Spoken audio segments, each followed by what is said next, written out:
You know, I always enjoy getting photographs of your homes and understanding what your challenges are and what you would like to do to transform your garden into something more beautiful.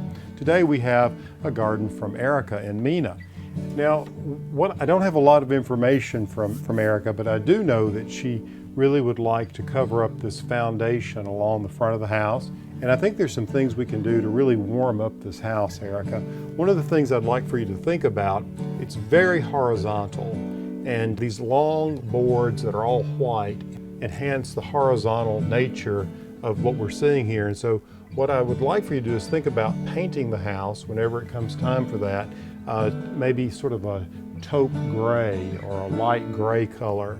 Right now, let's talk about some of your other challenges. You say that there's a neighbor you'd like to block.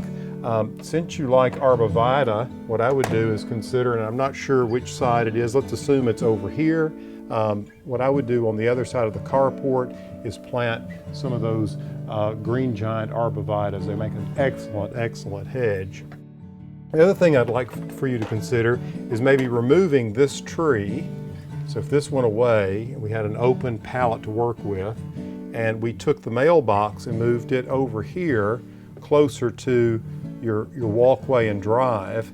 And then the other thing is to think about pulling your stepping stone path out from the house a bit where it would sweep around and then come back in here to step up, and then maybe adding a rail here would be really nice. Some sort of rail across here would add a lot to the house. I noticed down here you have a trellis that is hiding the gutter that comes down and possibly some utilities. I like the fact that you have it painted white so it blends in. It looks like you may be trying to grow something on that. I think keeping it the same color of the house is a good idea because you just want it to blend in. It's just serving as a support. Now let's talk about some of the plants we might use to enhance this. So the idea would be to start over here and punctuate this side with a boxwood. That's one of the plants that you mentioned you liked. And then I would do this curved line of boxwood that would come around in front like this, and then come around in front like this and back over to this corner. And in this space, so you would have these boxwoods that would create the outside edge of your border like this. In front of the house, roughly centered, would do a red maple tree for fall color coming up like this.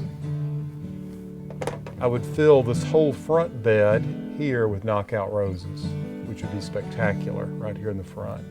Behind the hedge, you're going to have your stepping stones that are going to bring you up and curve around and then back up to this step. And then behind it, what you can do is then plant fern. It's a little hard to know exactly which direction this house faces, but if it gets morning sun and no afternoon sun, the ferns would be beautiful as a foundation plant here.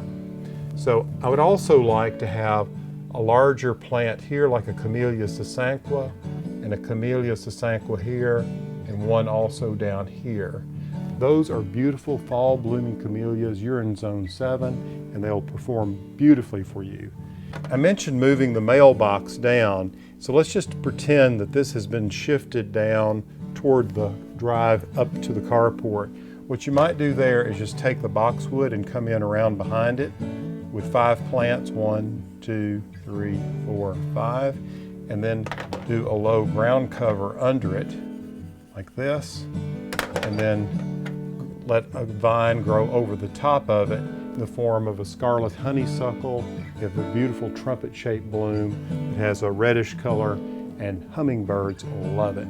Erika, I hope this is helpful to you. Good luck with your project. Hey, if you out there have questions or challenges with your landscape, send them in to me, and make sure you subscribe to ehowhome.